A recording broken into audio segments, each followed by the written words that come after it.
1970년대 제주. 아침 해가 떠오르기도 전에 바다는 해녀들로 붐빈다. 강옥분도 그중 한 명이다.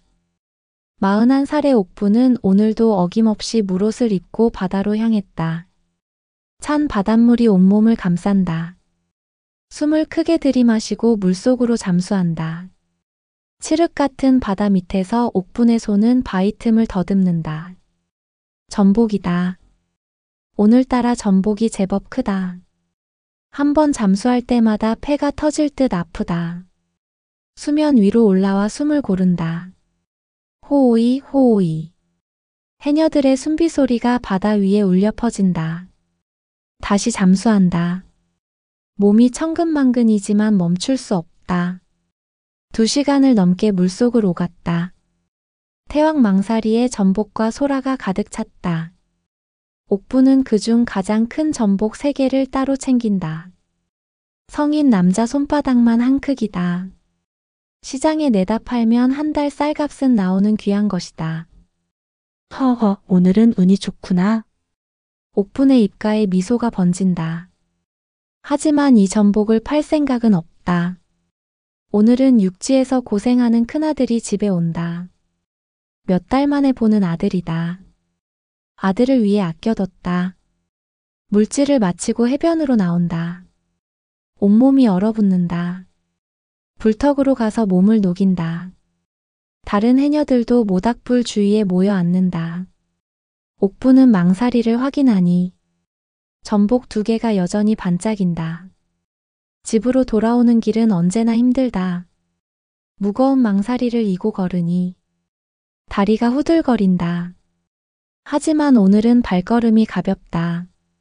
아들 생각에 마음이 설렌다. 부엌에 들어서자 바닷물 냄새가 가득하다. 망사리를 내려놓고 하나씩 꺼낸다. 소라, 성게, 해삼, 그리고 전복. 옥분은 큰 전복 3개를 따로 떼어 놓는다. 이놈들은 오늘 많은 시장에 내다 팔지 말아야겠다. 전복 껍데기에 묻은 해초와 이물질을 솔로 문질러 닦는다. 거친 솔질에도 전복은 단단하다. 깨끗해진 전복이 검푸른 빛을 낸다. 손바닥 위에 올려보니 묵직하다. 옥분은 전복을 물에 담근다. 싱싱한 전복은 물속에서도 꿈틀거린다. 살아있다는 증거다. 이렇게 신선한 전복을 아들이 먹는다. 생각만 해도 가슴이 벅차다. 아들이 육지로 떠난 지 벌써 3달이 됐다. 공사판에서 막노동을 한다는 소식을 들었다. 옥분은 밤마다 아들 걱정에 잠을 설쳤다. 제대로 먹고 있는지 다치지는 않았는지. 우리 아들, 오늘은 배불리 먹여야지. 옥분은 혼자 중얼거리며 전복을 만지며 매끈한 껍데기 감촉이 손끝에 느껴진다. 바다가 준 선물이다. 그 선물을 아들에게 주고 싶다. 전복을 손질할 시간이다. 옥분은 숟가락을 껍데기와 살 사이에 집어넣는다. 조심스럽게 힘을 준다. 뚝 소리와 함께 전복살이 껍데기에서 분리된다. 두툼한 전복살이 드러난다. 손가락 2마디 두께는 좋게 된다. 옥분은 이런 큰 전복을 본 지 오래다. 살이 통통하고 탄력이 넘친다. 싱싱함이 느껴진다. 칼로 내장 부분을 조심스럽게 분리하니 녹색빛 내장에서 바다 냄새가 진하게 난다. 이 내장에 바다의 맛이 농축돼 있다. 버리는 사람도 있지만 옥분은 아깝다. 탕에 넣으면 깊은 맛이 난다. 내장은 탕에 넣어야 제맛이지. 전복살은 흐르는 물에 씻는다. 미끈거리는 점액이 물에 씻겨 내려간다. 깨끗해진 전복살을 도마에 올린다. 한 개는 회로 썰 것이고 한 개는 뚝배기에 넣을 것이고 다른 한 개는 구이로 만들 것이다. 칼로 전복살을 먹기 좋게 썬다. 너무 얇으면 식감이 없고 너무 두꺼우면 질기니 적당한 두께로 썰어야 하며 칼질 하나하나에 정성이 담긴다. 회로 만들 전복은 따로 놓는다. 이건 나중에 아들이 오면 바로 썰어서 낼 것이다. 신선할 때 먹어야 제맛이다. 나머지 전복은 뚝배기용과 구이용으로 나눈다. 썬 전복살을 보니 흰색과 노란색이 섞여 있다. 아름답다. 이 전복을 아들이 먹을 생각을 하니 절로 미소가 나온다. 몇 달 만에 보는 아들의 얼굴이 눈에 선하다. 뚝배기를 꺼내 물을 붓는다. 옥부는 물량을 눈대중으로 가늠한다. 너무 많으면 국물이 싱거워지고 너무 적으면 바로 졸아버린다. 딱 적당한 양이다. 뚝배기를 불 위에 올리고 물이 끓기 시작하면 썰어둔 전복살을 넣는다. 내장도 함께 넣는다. 국물이 다시 보글보글 끓어오른다. 전복에서 나오는 맛이 물에 스며든다. 소라도 몇 개 넣는다. 소라는 전복보다 작지만 맛이 깊다. 소라와 전복이 어우러지면 바다의 진한 맛이 난다. 국물 색깔이 조금씩 뿌옇게 변한다.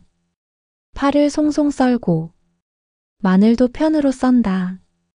뚝배기에 파와 마늘을 넣는다. 향긋한 냄새가 부엌을 채운다. 전복의 바다 냄새와 파, 마늘의 향이 섞인다. 이 국물 한 그릇이면 기운이 불끈 솟을 거야. 옥부는 국물을 살짝 떠서 맛본다. 깊은 바다 맛이 입안에 퍼진다. 소금을 한 꼬집 넣는다. 간이 딱 맞다. 너무 짜지도 싱겁지도 않다. 뚝배기 뚜껑을 덮고 약한 불에서 천천히 끓인다. 서두르면 안 된다. 전복은 천천히 익혀야 부드럽다. 오래 끓이면 질겨지니 적당한 시간을 지켜야 한다. 국물이 보글보글 소리를 낸다. 김이 뚜껑 틈새로 새어나온다. 진한 전복 냄새가 부엌을 가득 채운다. 옥부는 가끔 뚜껑을 열어 상태를 확인하니 전복살이 하얗게 익어간다. 투명했던 살이 불투명하게 변한다. 딱 적당하게 익었다. 불을 끄고 여열로 조금 더 익을 것이다. 완벽한 전복 뚝배기가 완성됐다. 옥부는 회로 남겨둔 전복을 꺼낸다. 아들이 오기 직전에 썰어야 가장 신선하다. 칼을 물에 적셔나를 세운다. 전복회는 칼이 예리해야 제대로 썬다. 전복살을 도마 위에 올리고 칼을 비스듬히 대고 얇게 썬다. 사각사각 소리와 함께 전복이 얇은 편으로 썰린다. 투명한 흰색이 아름답다. 빛에 비춰보니 살짝 반투명하다. 썬 전복회를 접시에 가지런히 담는다. 겹치지 않게 하나씩 놓는다. 가운데를 살짝 높게 쌓아 모양을 낸다. 된장을 작은 접시에 담는다. 제주 재래된장이다. 집에서 직접 담근 것이다. 회는 역시 신선할 때 먹어야지. 전복회는 쫄깃한 식감이 생명이다. 너무 두껍게 썰면 질기고 너무 얇게 썰면 맛이 없다. 옥부는 수십 년 경험으로 완벽한 두께를 안다. 이 정도면 아들이 좋아할 것이다. 된장에 찍어 먹으면 전복의 단맛이 더 살아난다. 이번엔 전복구이 차례다. 옥부는 남은 전복 한 개를 꺼낸다. 이것은 껍데기째 구울 것이다. 껍데기 안쪽을 깨끗이 씻는다. 검은 이물질을 솔로 문질러 제거하고 전복살을 껍데기에 다시 올린다. 원래 있던 자리에 그대로 놓는다. 전복이 껍데기 안에 꼭 맞게 들어간다. 자연이 만든 완벽한 그릇이다. 불판을 달군다. 숯불이 좋지만 오늘은 장작불을 쓴다. 불판이 충분히 뜨거워지면 전복을 올린다. 지글지글 소리가 나기 시작하니 전복에서 나오는 물기가 끓는다. 전복살이 서서히 익어간다. 투명했던 살이 하얗게 변한다. 두툼한 살이 오그라들며 탄력을 갖는다. 보기만 해도 먹음직스럽다. 간장 양념을 준비한다. 간장에 다진 마늘, 참기름, 깨를 섞는다. 솔로 양념을 찍어 전복에 바른다. 양념이 지글지글 끓으며 전복에 스며들며 고소한 냄새가 확 퍼진다. 소금만 살짝 쳐도 맛있지만 오늘은 더 정성을 들이고 싶어. 옥부는 혼자 중얼거리며 양념을 한 번 더 바른다. 전복 표면이 윤기나게 빛난다. 간장 양념에 살짝 그을린 부분이 고소함을 더한다. 전복이 다 익었으니 불판에서 내린다. 손바닥만 한 전복이 김을 모락모락 내뿜는다. 껍데기 안에 국물이 고여있는 것은 전복에서 나온 진액이다.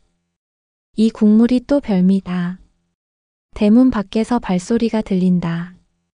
옥분의 가슴이 뛴다. 아들이다. 몇 달 만에 듣는 익숙한 발소리다. 옥분은 앞치마를 벗으며 마당으로 나간다. 아들이 들어선다. 24세 청년이 됐지만 옥분의 눈에는 여전히 어린아이다. 얼굴이 검게 탔다. 육지에서 고생한 흔적이다.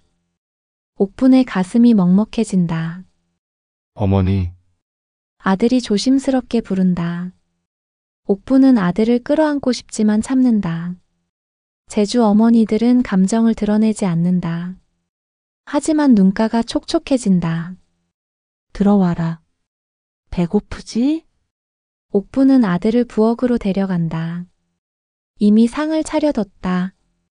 보글보글 끓는 전복 뚝배기가 한가운데 놓여 있다. 옆에는 김이 모락모락 나는 전복구이가 있다. 그리고 하얗게 빛나는 전복회가 접시에 담겨 있다. 아들이 상을 보고 얼어붙는다. 눈이 커진다. 입을 떼지 못한다. 손바닥만 한 전복이 3개나 있다. 이게 얼마나 귀한 것인지 아들도 안다. 어머니 이 전복. 아들의 목소리가 떨린다. 옥부는 아들을 밥상 앞에 앉힌다. 아들은 여전히 전복을 바라본다. 믿기지 않는다는 표정이다. 팔면 큰돈 되잖아요. 왜 저한테? 아들의 목소리에 울음이 섞인다. 옥부는 아들의 손을 꼭 잡는다. 거칠게 굳은 아들의 손이 가슴 아프다. 육지에서 얼마나 고생했을까? 돈이 대수냐? 내가 먹고 힘내는 게 더 귀하다. 옥분의 목소리도 떨린다. 아들은 고개를 숙인다. 어깨가 들썩인다. 울고 있는 것이다. 옥분은 아들의 등을 토닥인다. 아닙니다. 어머님이 더 고생하시죠. 아들이 고개를 든다. 눈가가 빨갛다. 눈물을 참는 것이 역력하다. 옥분도 눈물을 참기 힘들다. 하지만 참아야 한다. 옥분은 아들의 머리를 쓰다듬는다. 아들이 이렇게 컸구나. 어느새 어머니를 걱정하는 어른이 됐다. 나는 괜찮다.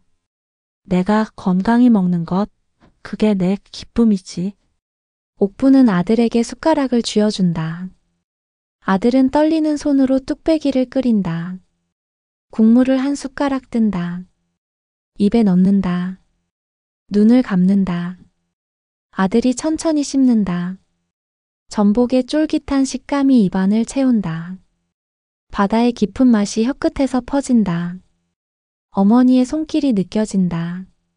아들의 눈에서 눈물이 흐른다. 옥부는 아들을 바라본다.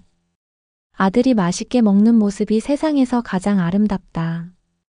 새벽부터 차가운 바닷속을 헤맨 것이 전혀 아깝지 않다. 이 순간을 위해 물질을 했다. 아들은 전복구이도 한 점 집어 먹는다. 간장 양념에 구워진 전복이 고소하다. 겉은 살짝 구워져 향긋하고 속은 부드럽고 촉촉하다. 완벽한 맛이다. 어머니, 아들이 말을 잇지 못한다. 옥부는 아들의 그릇에 밥을 덮어준다. 말없이 먹으라는 손짓을 한다. 아들은 고개를 끄덕이고 다시 숟가락을 든다. 보글보글 끓는 전복 뚝배기. 김이 모락모락 나는 전복구이. 옥분에게 이 전복은 돈이 아니라 아들을 위한 사랑이다. 육지에서 고생하는 아들에게 주고 싶은 마음이다. 그 마음이 전복 3개에 고스란히 담겼다. 아들의 그릇이 깨끗하게 비워졌다. 전복 뚝배기, 전복구이, 전복회. 모두 남김없이 먹었다. 옥부는 흐뭇하게 웃는다. 아들이 배불리 먹는 것이 가장 큰 기쁨이다. 밤이 깊어간다. 부엌에는 여전히 전복 냄새가 남아있다. 바다의 향이 집안을 가득 채운다. 옥부는 설거지를 하며 오늘 하루를 떠올린다. 새벽부터 찬 바닷속을 헤맸다. 숨이 차고 몸이 얼었다. 하지만 큰 전복 3개를 건져 올렸다. 그 전복으로 아들에게 최고의 밥상을 차렸다. 그 시절 어머니의 부엌에는 늘 사랑이 끓고 있었다. 값비싼 재료가 중요한 것이 아니다. 누구를 위해 만드느냐가 중요하다. 옥분의 손끝에서 만들어진 음식에는 아들을 향한 깊은 사랑이 담겨 있었다. 아들은 이 맛을 평생 잊지 못할 것이다. 전복의 맛이 아니라 어머니의 사랑을 기억할 것이다. 그리고 언젠가 자신도 누군가를 위해 이런 밥상을 차릴 것이다. 옥부는 창밖을 바라본다. 어둠 속에 바다가 보인다. 내일도 바다로 나갈 것이다. 또 물질을 할 것이다. 힘들겠지만 괜찮다. 가족을 위해서라면 무엇이든 할 수 있다. 그것이 제주 해녀의 삶이다. 그것이 그 시절 어머니들의 삶이다. 묵묵히 가족을 위해 헌신하는 삶. 옥부는 그 삶을 자랑스럽게 살아간다. 아들은 뚝배기를 다 비우고 전복구이도 남김없이 먹는다. 전복회도 초장에 찍어 하나하나 음미하며 먹는다. 배가 부른 것이 아니라 어머니의 사랑이 벅차다. 어머니 이 맛은 평생 잊지 못할 겁니다. 아들이 조용히 말한다. 옥부는 아들의 손을 꼭 잡는다. 말은 하지 않지만 마음이 통한다. 어머니와 아들 사이에 말이 필요 없다.